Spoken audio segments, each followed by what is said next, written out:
Adieu mes amis. Adieu. Dans la vie, kosala batu bolamu te. Onga nazosala eza adios. Yango. Batu tu botikali bolinga ameje.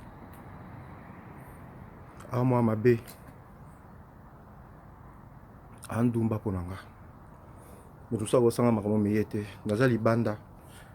Précisément na Anvers. Na besika te. Toyaki na ndako ya bato. Nato nazoya na nzela. Nakangi ba photo, message, meje na mobali. Ba valise na nga yango. O valise na ye.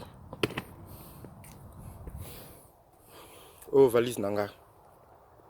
Nayebi ke bele bobenga nga fo yuma, fo yanke.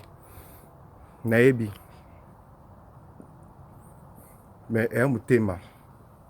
Nandima ete ke mwasi oyo nakoza libanda naola na balabala na rue de bus na Anvers. Nazangi sika okende.